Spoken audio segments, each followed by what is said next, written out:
There we go.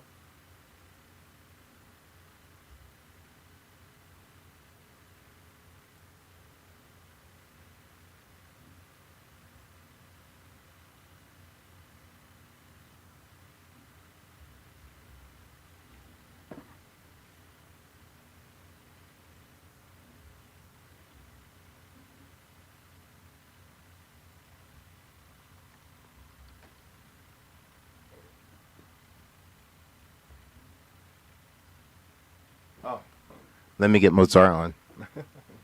Um,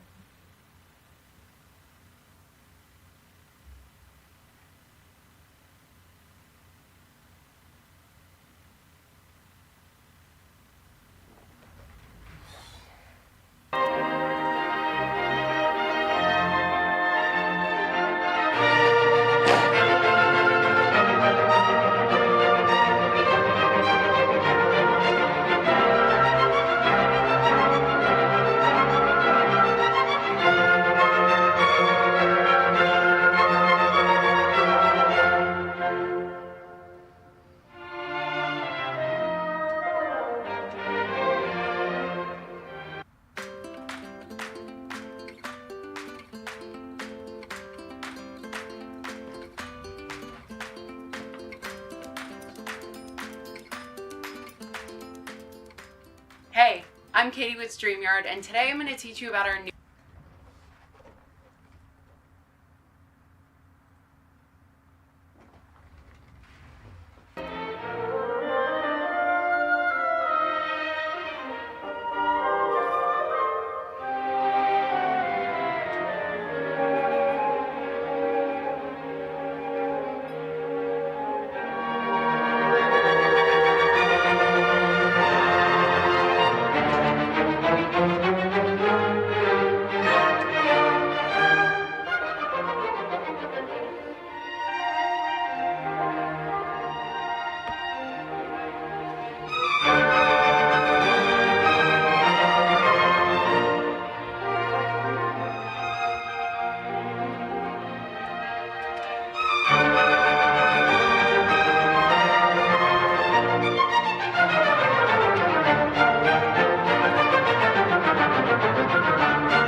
in G major.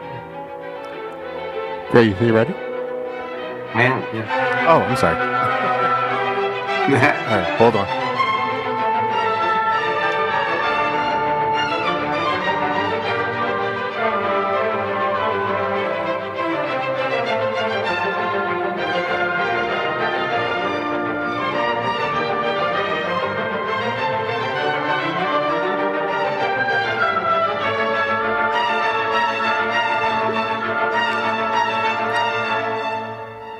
And take it, Greg. Welcome everyone. It is 6:10 on Monday night, and you're listening to the 247th installment of the Age Out Angels Radio Hour, right here on www.hamiltonradio.net Channel 2. I'm your host, Greg Rapport. If you're new to the show, I'm the founder and executive director of Age Out Angels. We provide one-to-one mentoring to vulnerable youth for coordinating the care and services that they need to thrive. We try to help young people avoid some of the horrible pitfalls that they're likely to face when they don't have a proper safety net. This program is brought to you every week at the same time, courtesy of the fine people here at Hamilton Radio who allow us to use this airtime. Ruben is on the big board tonight. Robin is producing. As always, so good to have both of you with me, and so good to have all of you listening at home and from your computers in your cars in New Jersey, around the country and beyond. Please take a moment if you're looking at us on Facebook or on YouTube. I want you to hit the buttons for me. I need you to like and subscribe. Share. This is relevant information. This, what I'm about to tell you tonight, will help any child who is coming out of a low-income environment, okay? Basically, what I am going to tell you tonight is a patented method, and why. A lot of times kids look at me and they say, why I got to do that? Well, I'm going to tell you why, okay? This needs to be shared. So if you're hearing it now, it's not going to be on the nightly news. Please, please, please do us a favor. Help us get our subscriberships up and get the word out. That matters so much more than our subscribership numbers, is that we get the word out. Tonight, we're going to talk about money.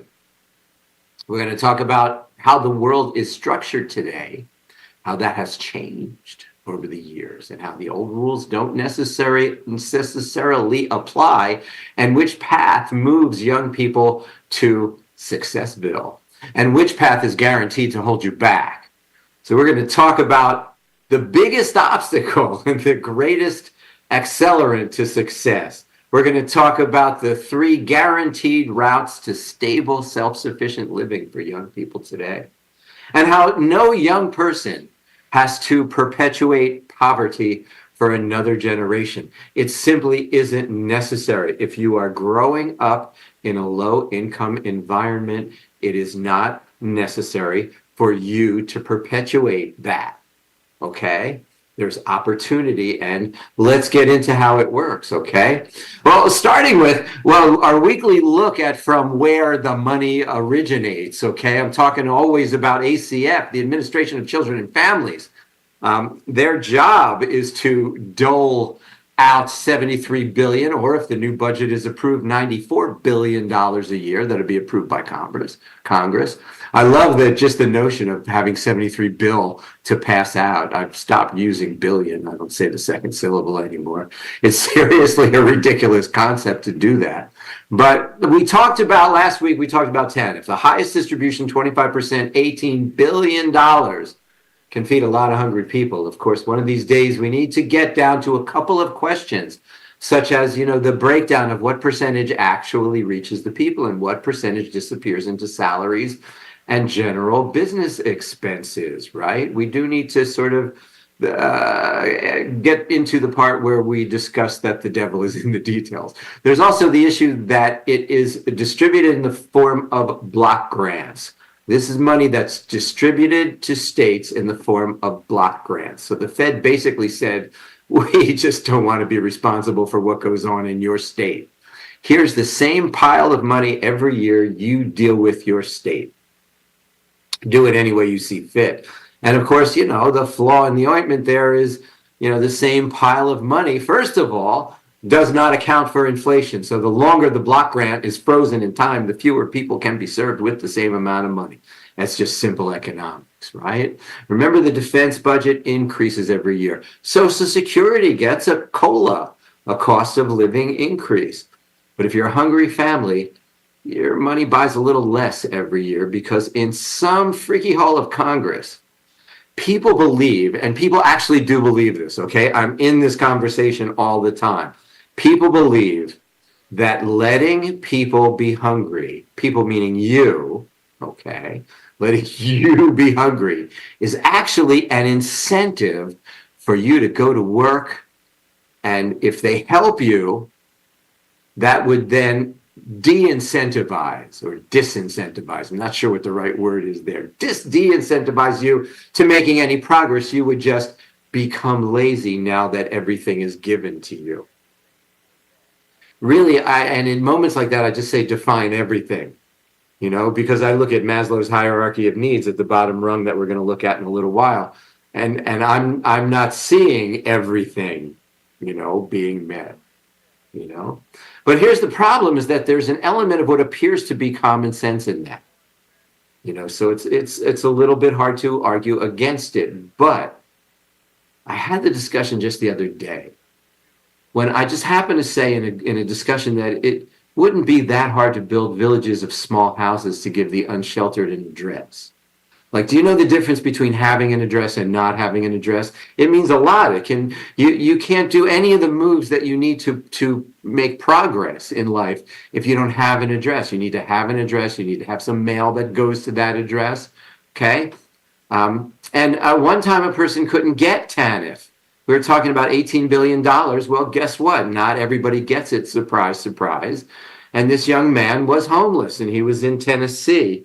And so he went. He somehow went the 60 miles from where he was staying to the nearest office of social services, and they told him that without an address, he couldn't get food stamps. And so there, hungry and homeless. Thanks, bye, nothing for you.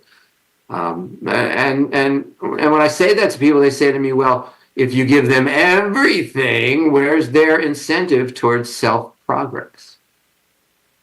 And to find the answer, you actually do have to look at the bottom rung of Maslow's hierarchy of needs. You get a visual display of how people have tremendous difficulty progressing in life if their very basic needs aren't being met. They're very, very basic needs. We see young people who really can't study something. They don't have the bandwidth to study something as elementary as like their times tables, because they might not know where their next meal is coming from. Or if they have housing, it might be in an unsafe neighborhood, in an unsafe situation, or they just get knocked around at home, But like from a government perspective, they may be considered having everything, So I look at this table, and I encourage everyone to do it from time to time. It really is kind of wonderfully grounding, okay? And what you have at the bottom rung of this is referred to as physiological needs. Physiological needs: breathing, food, water, shelter, clothing, sleep. Breathing, food, water, shelter, clothing, sleep. Many can breathe, not all. Not all. I talked to somebody who had COVID a week or so ago and asthma. I'll let that sink in for a second. COVID and asthma is a nasty combination because, as I'm sure you know, COVID is a respiratory ailment, COVID and asthma.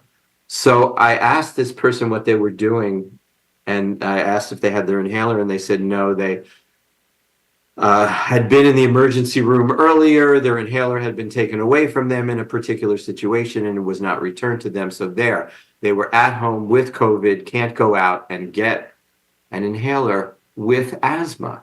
And we had so many people, and hi, Hamilton Radio says hello tonight. We had to engage like 2 or 3 people to get this young lady her inhaler. So breathing, the very first thing on the hierarchy of needs, breathing was temporarily being denied. I asked her what she was doing, and said she was going into the shower and turning on the steam. and trying to catch your breath. Is that not horrible? Is that not horrible? Is there not something about that you find like absolutely positively revolting in America in 2024? Is that right? Food. Food is the next thing on the list. Some people have it, some people don't. Water. Lead. You know, when I see water, I think of lead because they tell you that 90% of the lead's been removed, but guess who's the 10%? Shelter? Sometimes. Talk to somebody today who said they had shelter, but it's a couch. It's a couch. That's not shelter necessarily, you know? That's not shelter. Clothing and sleep. Oh my, and sleep. You know, if you just take a moment and you think of the children who have been in foster care, especially if they've been in the system for years and years and years, the things that they have more than likely endured are A, none of your business, nor mine, and B, anxiety producing. And many cases, I know people who just don't sleep. Self-medicate with weed. I totally get it.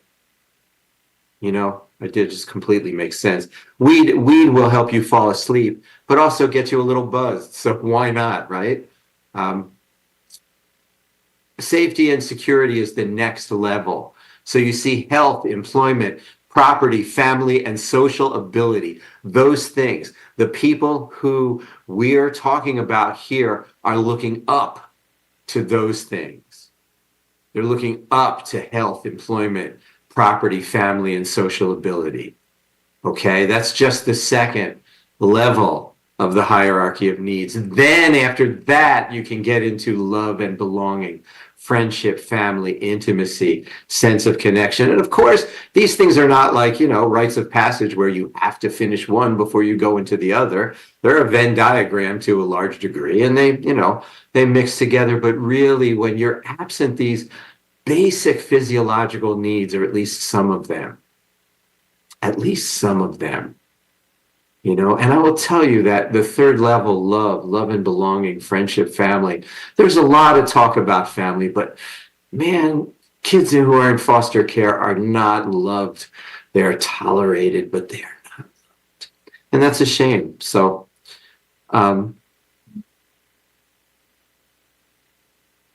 what I wanted to look at now is the second most expensive expenditure, and that is the Head Start program.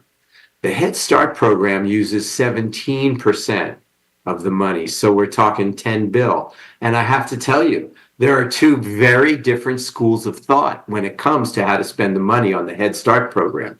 And I promise you, after this, we're going to get right down to what the 10th grade equivalency is all about, all right? But I want you to hear this first because it's kind of important. This is where all this big money is going to.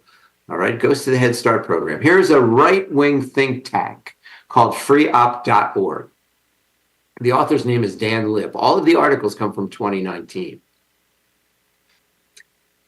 This article is called Rethinking Head Start to Help Disadvantaged Preschoolers. Could Head Start's $10,000 per pupil spending be unlocked to provide better early childhood education? A fascinating way to describe this, okay? Here's the executive summary. Since 1965, Head Start has been the focus of the nation's bipartisan strategy to promote equal opportunity in education. The $9.8 billion program provides preschool and other services to 887,000, I think it's now up to 1 million, low-income children and their parents. The program's annual cost per person enrolled is approximately $10,000, okay? There's the premise. In 2012, a long-anticipated national evaluation found that by third grade, children who attend Head Start were no better off than their peers who did not enroll. In 2016, the Obama administration implemented new rules to require Head Start providers to increase.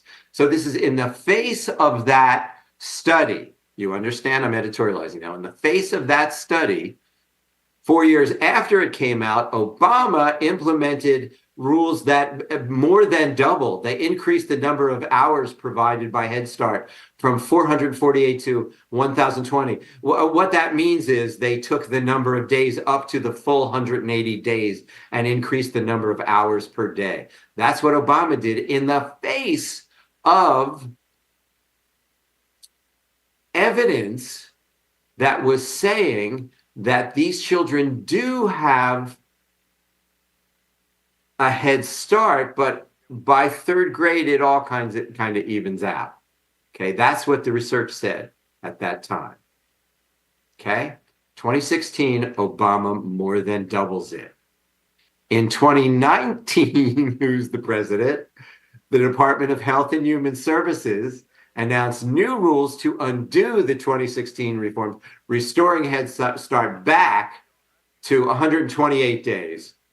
3.5 hours per day for 128 days. Obama, he was clearly flying again in the face of that survey, but at the same time, also giving longer daycare to working single mothers. That was also part of that deal that got taken back in 2019, okay?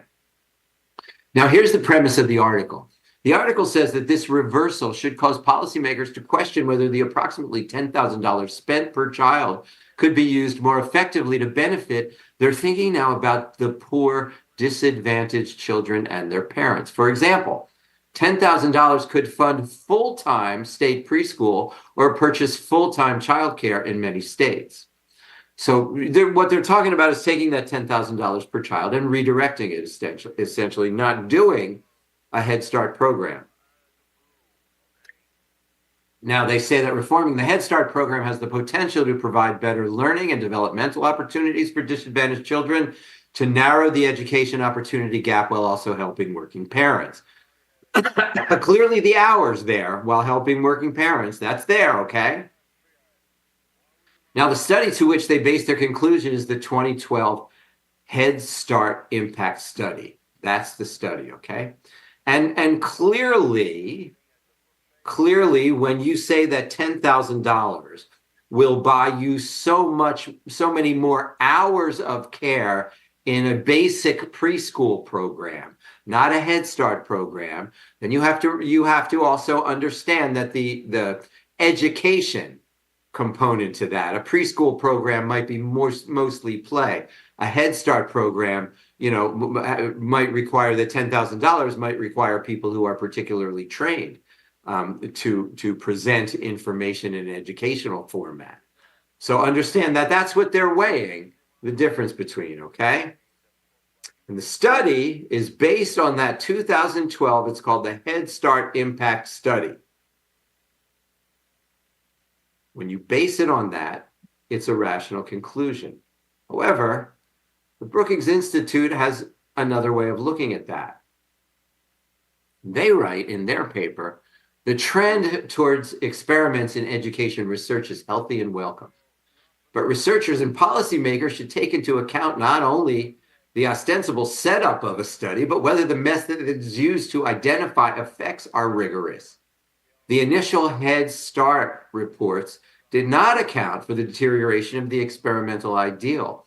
New papers use the Head Start Impact Study to reanalyze the collected data, are more rigorous, and all find that center-based early childhood education improves school readiness and has impacts not only into adulthood, but on the next generation. Natural experiments of the effects of Head Start show that Head Start causes better health, educational, and economic outcomes over the long term. A published report shows that the effect of Head Start extends to non-cognitive skills and persists into how participants parent their children. Overall, particularly among African American participants, they found that Head Start also causes social, emotional, and behavioral development that becomes evident in adulthood measures of self-control, self-esteem, and positive parenting practices. Now, new research by Chloe Gibbs and Andrew Barr find intergenerational effects of Head Start. Do you feel how this is blowing that study apart? And the reason that they're doing it, the reason that they're blowing the study apart is that they're saying, look, if you're going to do a study, have it be scientific, okay? And so that's how you have to measure things under scientific reanalysis because you didn't do it right the first time. So they're looking at all these things under that lens. New research by Chloe Gibbs and Andrew Barr find intergenerational effects of Head Start. The children of those who were exposed to Head Start saw reduced teen pregnancy and criminal engagement and increased educational attainment. While some have taken the initial Head Start impact study reports at face value, the new and carefully designed reanalyses of the Head Start impact study teach us not only about the positive impacts of Head Start, but about research design considerations as experiments in education become more prevalent. They're a little ticked about this. They're not happy with the scientific nature of this. The Head Start impact study reanalyzes the decades of research on Head Start show how a variety of outcomes from kindergarten readiness to intergenerational impacts, Head Start does work, particularly for the students who otherwise would not be in center-based care. So I think that's a fascinating study of the way $10 billion of our money is spent. I wonder how you feel about it. Do you think it's worth it to continue with the Head Start program and fund it adequately? So that, parents do actually get the benefit of having children in there for the longer day, because you need that. I mean, come on, let's just face it. If working parents, single moms, still in low income brackets are going to be working, if nothing else, we have to provide them with childcare. But seriously, if we could provide them with something that will benefit us in generations to come, these things pay for themselves down the road. They really do. Let's get to our main story tonight. How do you break this chain of poverty? Well, you can. You can. It's that nasty 10th grade equivalent, that shuts so many people down. Be so sweet to see poverty end, wouldn't it? Take a minute, close your eyes, dream with me for a second, huh? Be so sweet to see poverty end. I reason that our productivity as a civilization would soar if everyone had Maslow's bottom rung on the chart fulfilled. If everybody had those things, the breathing, the water, we all had it all the time, but it's not easy. It's not easy. Young people have a chance to get out from under the shadow of poverty and build their own future. We still have a long way to go for equality. It will take generations. And we can work towards it. There's certainly a good idea to do that. But there's an opportunity now to close the wealth gap. And that's for two reasons. I think the skilled workforce is sorely needed, okay? Young people from all backgrounds can have a future. Skilled workforce is sorely needed. If you understand the way the world is structured, we're going to talk about that in a minute.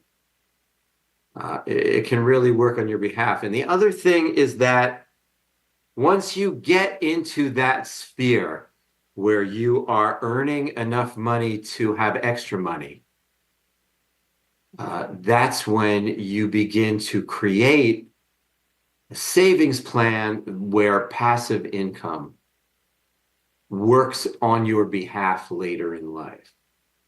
401ks, retirement plans, that sort of thing. You can build a future for yourself, not just a present. Okay, these things are all available right now. There's a ton of opportunity out there, especially for low-income people. To enter the middle class. That's basically what it is, and start to earn enough to live. Start to earn enough to live and save and raise families. Live frugally, yes, but it's doable. It is definitely possible. The only thing blocking, I'm going to tell you about 3 guaranteed routes to stable, self-sufficient living. 3 guaranteed. You follow these routes and you will have a decent life, I promise. It's a nasty little obstacle called the 10th grade level equivalent. And it means everything. It means everything right now. The 10th grade level equivalent. Wow. Opens all the doors.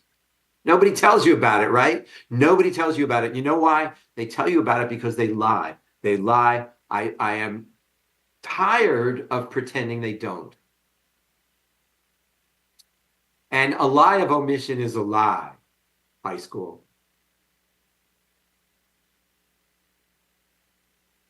I'm sure you get told a lot of if-then consequences. Like, I'm sure there's a guidance counselor somewhere that says, hey, if you don't do this, then bad things will happen. And if you don't do this, then bad things will happen. But along the way, they graduate you and they pass you and they give you those social promotions. And they lead you to believe that you're getting away with something. They lead you to think that nobody caught you not going to class. And so you're cool, you're good. And of course, the 10th grade level equivalent comes to get you when you go to get the money. The money's not available to you. I'll tell you what it is in a minute. They lie. They lie to you. They tell you that you got to get that high school diploma.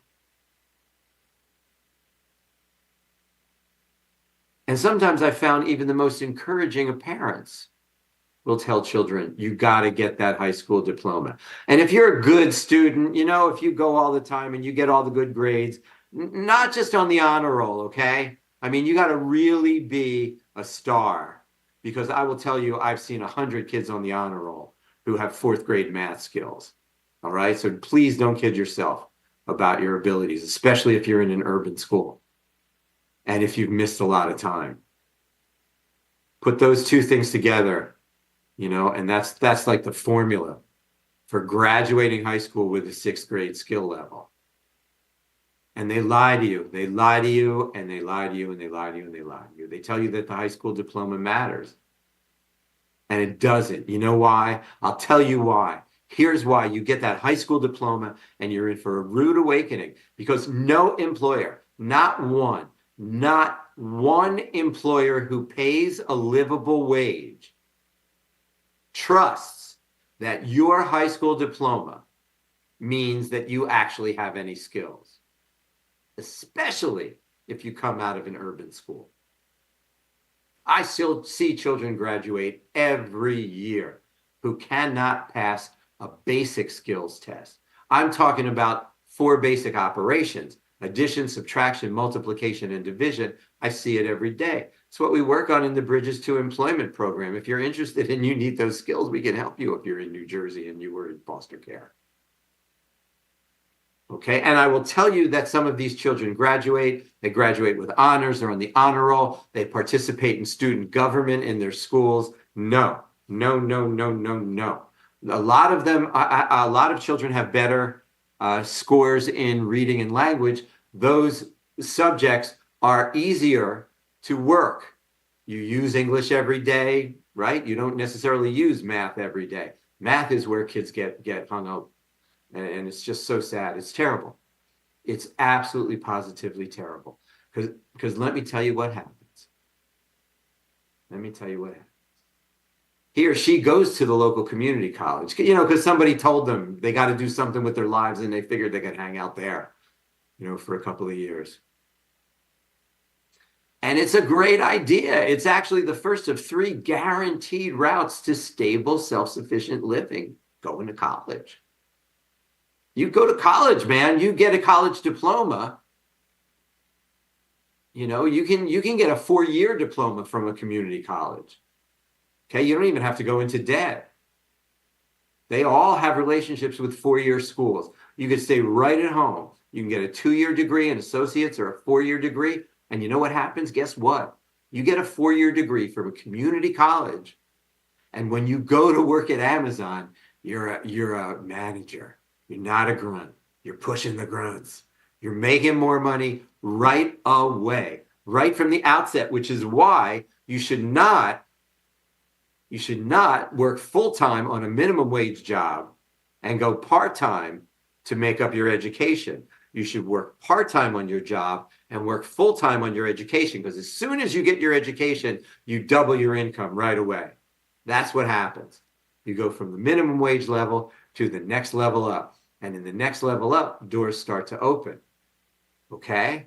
But you have to have the skills. You have to have the skills that go with that. So yeah, go to college. Definitely go to college. Now, if you come from a white middle-class neighborhood, you probably took SATs, right? Maybe twice because you wanted to get a higher score. You know, come on, you're interested in the community college. You're just slumming. If you want to save money for 2 years, maybe your parents told you, if you go to community college for 2 years, they'd buy you a car, right? With the money that they would save. I mean, that's how that happens from a middle-class neighborhood, but come on. If you're looking up to community college, that's a horse of a different color. And there's a really good chance that you didn't take SATs. In fact, I've seen school guidance counselors show kids how they don't have to. They can avoid taking the SATs and still qualify to graduate. Now, how the hell is that helping anybody? These people make me like so angry at this point because I'm seeing this every day. You dig? I'm dealing with this every single day. They told you 2 lies. First, they told you didn't have to take the SAT or the ACT. You know, well, how do you think a college measures how you test? You have to take those tests. And second, graduating, which was important, essentially lying because that diploma is worthless. They told you that graduating was what was important. No, the skills are what's important. The diploma has no teeth, has no meaning if you don't have 10th grade level equivalent skills. Everything you do, the moment you step out of that high school, whether you graduate or not, everything that you do is measured by the 10th grade level equivalent. And if you leave high school without graduating, if you get your skills up to that 10th grade level equivalent, guess what? You'll be able to pass the GED and you'll graduate that way. So no big deal. Think about this for a second. A really smart 14-year-old, like a really smart 14 or 15-year-old who maybe has already tested out of high school math, algebra, calculus, you know, all that, a really smart one, okay? Could drop out of school, do a few things to prep for their GED, take the GED and graduate 2 years ahead of their class. Why not? What's holding you back? Well, social life, of course. And there's nothing wrong with that. Nothing wrong with allowing yourself to develop socially. So I'm not advocating that you do that, but I am saying that it is possible. It is possible to do that. And if you're coming from a really low income background, you might want to sacrifice 2 years of your social life to get down to business. Okay? So it's this 10th grade level equivalent. You're going to get it drilled into your heads now over and over and over again. And if you think I'm blaming the schools, then, you know, take it how you like. I am simply stating fact. You can't tell me this is not true because I live it. And I'm going to tell you something else, because the next thing that potentially happens is when things get worse. Okay? So this student who graduated and is now having to deal with those lies that he was told, that student begins a slow downward economic spiral. You know, and that ends in either a lifetime of subsistence where they never get off, the government having its foot on their neck, you know, or a worse outcome. You know, the best outcome they can hope for if they don't get up to that 10th grade level equivalent is to be the working poor, working people who still need subsistence. There's pride in that, you know, there's pride in that. And it's horrible that there is that. It's horrible that there is such a thing as that. But that's not, yeah, we can rail about how horrible it is, and it's not going to change. So there, you know, we have to work in the structure that we have to work within. And the structure that we have to work within says 10th grade level equivalent, okay? So now let's say that the child that we've been using as an example is now 18 years old. Maybe that child is thinking about college. because they've been told that it's important after high school. All right? I mean, pushing a youth towards college, also you may be pushing them right into debt. Okay? If their skills aren't ready and you're pushing them towards college, you can be pushing them right into debt, lifetime debt. Here's how. The local college doesn't trust the high school diploma either. Just like an employer, the local college doesn't give a damn about your high school diploma. If you haven't taken an SAT or an ACT and gotten a reasonable score, they are going to give you an AccuPlacer. They may give it to you anyway.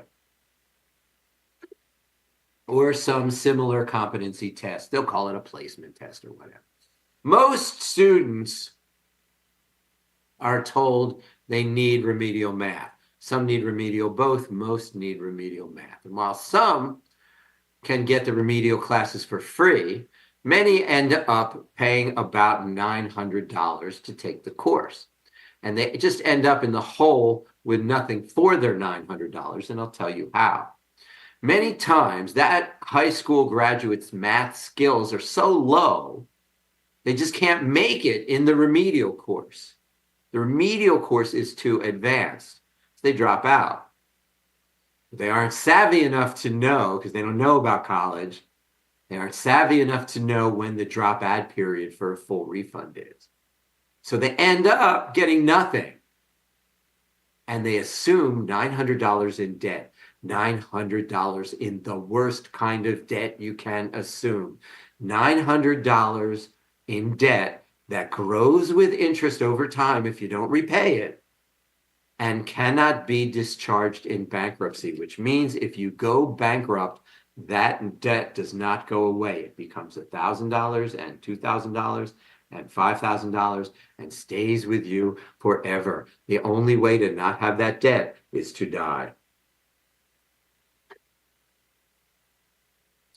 So these newly minted 18-year-old legal adults are so vulnerable in so many ways. First, they're 18, which means they can sign their own name to assume debt, which boggles my mind because so many don't really know cursive that well. But they can sign their own name and assume debt. Second, and here's their biggest mistake, they believe anything a recruiter tells them. They don't realize his job is sales. He's not their friend. Absolutely not their friends. Neither is the car dealer. The system is designed to perpetuate the system. The system is not designed to serve the individual. That recruiter has numbers he has to meet, or he's not a recruiter anymore. He loses his job. His job is to get you to sign on the dotted line. He will say whatever he has to say in many instances. Now, on the community college level, I can't tell that they're as seedy as they are in the next thing that I'm going to tell you about, okay? But third, remember that we're talking about people who may not have the skills or the patience to read contracts properly. Are your math skills 6th grade, right? If you don't have those math skills to read a contract properly, and you're too ashamed, right? Because it's humiliating. You don't want to ask for help, right? But you end up signing something that is tremendously to your disadvantage, and you just don't know any better. And last but not least, life is hard, and you want the easy way out. And don't we all? I mean, shouldn't we get the easy way out just once? Would that be so horrible? Would it seriously? For all of us to just one time, let's get the easy way. But unfortunately, it doesn't work in this instance because the easy way out leads children to the worst case scenario. We've talked about this before on the show. It leads them into the arms of the recruiter at the for-profit college, not the community college, the dangerous for-profit college, the colleges that mire young people in debt for life while not delivering on the promised returns. These colleges lure students with direct mail and advertising and social media. And they say to people who are bad in math, they say, don't worry. You don't need math to go here. Come with me. Come with me. They make kids think they can circumvent the 10th grade equivalent rule. And you can't. You cannot do it. Then, instead of $900, while they have you all softened up, and ready to take the easy way, they hit you for somewhere between $20,000 and $25,000. In other words, if you're a kid, and here's the question you have to ask yourself.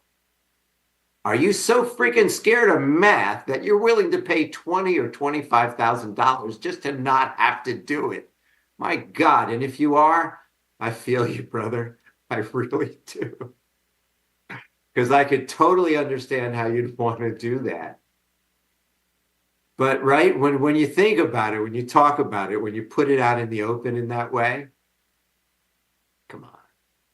You know, if you never learned mathematics properly, then what do you think? You're going to learn computer tech at some for-profit school, but you're never going to know math, but you're going to come out with some degree in IT technology. It's not going to happen. It's not going to happen. You come out with nothing, and you're in debt for 30 years. And you're in debt for life. You never climb out of that. Okay? So what I'm saying is the education system is bullshit. I mean, it lies. It purposefully targets low-income youth with lies that perpetuate a life in low income. It just separates you from whatever money you have. It's really that simple. You know, everybody's saving their own careers. This is too big to change. Like when you see, if you like rage against the machine and say, why? You know, why should it be this way? Why is it should be this? Oh my God, it's so terrible. Well, hey, guess what? You know, 300, 400 years ago, the Europeans came across the border. They killed all the Indians. They brought the European way of life. They brought progress in what they called progress, which is based on economics. And then there's richer people and poorer people. And now we're here where we are, okay? And it's not going to get changed. It's not. So you got to learn how to win inside it. And you have the opportunity to do that. You know why? I'll tell you in a little while about how you're going to use passive income to do that, okay? But the minute a young person turns 18, they become prey. No one told him, you need to come in. You need to come in with a minimum 6th grade level skills in order for an 8 to 15 week GED course to be effective. That's the remedial course in the college. That's the remedial math course, is an 8 to 15 week GED prep course. That's what it is. And if you come into that with 3rd or 4th grade skills in math, you're not going to be able to. The logic behind that remedial math course, you come in with an understanding of the 4 basic operations, maybe fractions and decimals, and related word problems. And from that point forward, you have a shot to grasp enough algebra and geometry in the 8 to 15 weeks to get up to the 10th grade level equivalent. And then you can enter college that way. You will probably still need a tutor when you take college math, because remember, you only have 10th grade level math, so you don't have calculus or trigonometry. So you will probably need a tutor in college, but so what? That's cool. We know people who do that. But if you come into that course with 6th grade math, you are expected to backfill any knowledge on your own that you need to know, like memorizing times tables. You're slow in times tables, it slows your test taking ability down. That's why I got to do this. I'm going to answer that question for you. You got to do times tables. It feels infantile because it slows your test taking ability down when you have to do division. You can't do long division fast enough if you don't know times tables, okay? You're expected to work on that on your own. If you come in and you're in a 3rd or 4th grade level, you can't. It can be possible to catch up if you come in a 6th grade level, but if your skills are farther back and you enter that course and you're weak on basic skills like number facts to 100 or even number facts to 20 or regrouping, you know, or long division, then you can't backfill fast enough to catch up. You can't do it. Okay, after the 2nd day, you're cooked. You don't go back. So what I'm talking about here are 4 basic operations: addition, subtraction, multiplication, division. You must have a solid background in those to consider reaching a 10th grade level equivalent in the 8 to 15 weeks the college remedial course promises you. And I say promises because they'll lead you to believe you can do it when you can't. Otherwise, that course is just a failure waiting to happen. You know, the recruitment person should have that information in front of them. They should know from your AccuPlacer that you're scoring in the 3rd grade level or the 4th grade level. And that recruitment person should have an obligation. They should have an obligation, to tell you the truth about where you're coming in from, or present a class and tell you it's going to take you 2 semesters and $1,800. But at least be honest, okay? And I have to tell you, this is math you need for life. All right. You can't be effective in life without knowing the 4 basic operations, but don't think you can. Okay. But I tell people before we even think about tackling algebra and geometry, let's have some fun. Let's get solid with basic math. I mean, you can't. What I want to make sure of is that when the time comes and you want to rent an apartment with 2 friends, you can do enough math to split the rent with 4 people and with 3 people, and everybody pays the correct amount, right? Math for life. That's what I'm talking about here. You can call it mathematics. You can call it simple arithmetic. I call it introduction to money management. That's what this is, okay? So now we got this poor kid. He's feeling like a humiliated failure because now he's cooked. He's no longer in the class, even though there was never a chance that this would work. And it's not his fault, damn it. This was based on flawed premise, supported by authority figures with conflicting self-interests offering bad advice. But in the humiliation, instead of asking for help, he just ignores it, misses the dropout deadline, and where he could have gotten a full refund is now out $900 and has a slight albatross around his neck because of that debt, okay? What can I tell you? It happens. So let's get back to the 10th grade equivalent.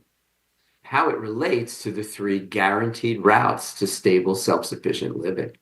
We talked about how college doesn't trust your high school diploma. But college certainly is one of the routes to a more guaranteed, stable lifestyle. From college, you can go to work. And I was just having this discussion today in a corporation. There are a million corporations that have office jobs. With a college education, you get inside in one of those offices. And you can work your way up the ladder in a corporation, in a sales department. So that college education, a lot of people say college education doesn't give you anything. It just gives you the right to return home. Yeah, if you're a theater major. I saw somebody today, man, who had movie star good looks. And I said to him, you're just such a handsome man. I'm sorry that being a movie star is not something I can guarantee you're going to make a living at. So here we are, college. That's one way. Another way, military. Pay isn't great. Sorry about that. But you get 3 squares a day and you come out with the GI Bill on your side forever. My father bought a house on the GI Bill. That's something that can be useful to you for the whole rest of your life. So there, military is a great idea. You know that military won't touch you if you don't have a 10th grade level equivalent. You need a high school, a diploma, or GED, which as soon as you get a 10th grade level equivalent, you'll get the GED. You'll pass the test, okay? Don't worry about that part of the diploma. You need the diploma, but you need to pass the 10th grade level equivalent test, okay? No flexibility in that. I really tried. I want you to know I talked to every branch of the service and tried to get them to wiggle just a little bit. And you know why? Do you want to know why that is? The military won't even let you in if you don't have a 10th grade level equivalent. It's because of the all-volunteer army. Here's what happened. It used to be there was, plenty of people that they could draft and stick in the army. And when they did that, they saved a fortune because they took the people who didn't really have the skills. And well, first of all, they put them up front and made them cannon fodder, which is not cool. But they also gave them jobs behind the scenes. They gave them jobs in nursing stations as orderlies, and they gave them jobs in the food service industries. And guess what? And they don't do that anymore. They don't have those jobs. Those jobs, are you ready for this? Your taxpayer money pays like quadruple what it used to pay to have other companies come in and supply the personnel to do those things. So like food service, it used to be like if you were in trouble in the army, they would make you peel potatoes. Well, no more. That there's a food service now, and we pay like triple. but it's because it's an all-volunteer Army. Anyway, so if you go into the Army, you have to, be able to operate reasonably sophisticated weaponry now. There it is. No 10th grade equivalent, no algebra. No, you don't get to do it. No flexibility, none. Finally, the third, and by far the biggest guaranteed route to stability in life is the whole wide world of vocational career training. Things you can do. All the things you can do, all the money you can make. Wow. Electricians, all the trades, all the skilled trades, electrician, plumber, welder, skilled construction trades, all of those trades make beaucoup bucks. They make serious money. Okay. There are also things that aren't, because you think of those and you sort of think of labor, I think, right? When you think of plumber and welder and that sort of thing, you think of labor, you think of hard work. And but there are other things. There are things like modern manufacturing that are, the people running the machines. Manufacturing isn't what it used to be. Now there are people who run machines, but you have to have skills and ability, to do that. Oh, goodness. Some jobs, many jobs with large companies will pay for your college courses if you want to go to college, in addition to your working. They'll do that. They'll pay for college courses. They'll pay for any kinds of additional trainings. I keep coming back to Amazon, but Amazon pays for all kinds of stuff. Once you're inside it, so many companies will do that. A huge world opens up for them. So you see, the whole world opens up at the 10th grade level equivalent. That's how important it is. It starts as the biggest obstacle, and it ends as the golden ticket. Everything else is just a lie. If you want to know more about it, I want you to contact me. You can call me directly, 609-306-0821. You can private message me on Facebook. You can email me, greg@ageoutangels.org. In my final words tonight, I want to talk about something completely different. I want to know if you're familiar with a little thing called the Do You Know scale. This is sort of a secondary piece that adds on to adverse childhood experiences. The sequel, if you will, to adverse childhood experiences. This is 20 questions. And it's really interesting when you read these, and I'll read them to you in a second, about how children must feel when they answer questions of this nature. The Do You Know scale is just, yes or no. So circle yes or no. There's 20 questions. Do you know how your parents met? And for no, you give yourself a point. Do you know where your mother grew up? Do you know where your father grew up? Do you know where some of your grandparents grew up? Do you know where some of your grandparents met? Do you know where your parents were married? Do you know what went on when you were being born? That's brutal, your birth story. Do you know the source of your name? Do you know some things about what happened when your brothers or sisters were being born? Do you know which person in your family you look most like? Do you know which person in the family you act most like? Do you know some of the illnesses and injuries that your parents experienced when they were younger? What's your health history? Your family's your genetic health history. Do you know some of the lessons that your parents learned from good or bad experiences? Do you know some things that happened to your mom or dad when they were in school? Do you know the national background of your family, like Scottish, Australian, Nigerian, Dutch? What's your heritage? Do you know some of the jobs that your parents had when they were young? Do you know some awards that your parents received when they were young? Do you know the names of the schools that your mom went to? Do you know the names of the schools that your dad went to? Do you know about a relative whose face froze in a grumpy position because he or she did not smile enough? That's a funny one. Do you know about a relative whose face, were you ever threatened with that? Like if you don't smile, your face is going to freeze in a frown? In a recent research study conducted at Emory University, Dr. Marshall Duke and Robin Fibish discovered that the higher scores on the Do You Know scale were associated with higher levels of self-esteem, an internal locus of control, a belief in one's own capacity to control what happens to him or her. So all this higher score results in better family functioning, lower levels of anxiety, fewer behavioral. I didn't have very many no's in this. I did really good in this. I should be like, my ego should be like incredibly inflated. But this is like a real thing, and I encourage people to look it up online. It's the Do You Know scale. And it came up the other day when we were talking about how, some adopted young people really, don't know those things if they are not in contact at all with their birth parents. So, hey, that's all the time we have. It's been so much fun talking to you this week. It's good to bring a scary yet positive message. Okay? There's a lot of money out there. I want you to get it. And there's a way to do it. And I hope you do. I'm being asked a question to clarify.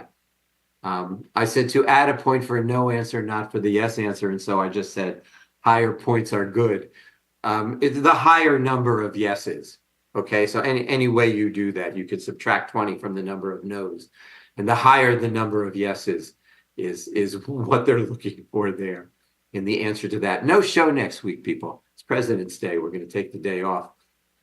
Join me back here in 2 weeks, February 26th. This is going to be a fun show. My guest will be Lynn Tonini. She's the founder of the Aging Out Institute, and she is launching a whole online community. It's the Aging Out Institute community specifically is a fabulous resource for youth and people in the industry, and it's for people aging out of the foster care system. It's sort of like a focused type of a Facebook meeting place where people in that area can gather and share information. And we're going to get a lot more information about that in 2 weeks, February 26th. I can't wait. Make a date to meet us right here. Until then, thanks to our producer, Robin. Thanks to our engineer, Ruben. Music provided by Mozart. I don't why it just makes me so very happy to somehow fantasize that Mozart writes music for us. Stay safe, everyone. 2 weeks from now, okay? Until next time, remember, it's only Monday. There's still plenty of time to make this week the best week ever. Good night, everyone.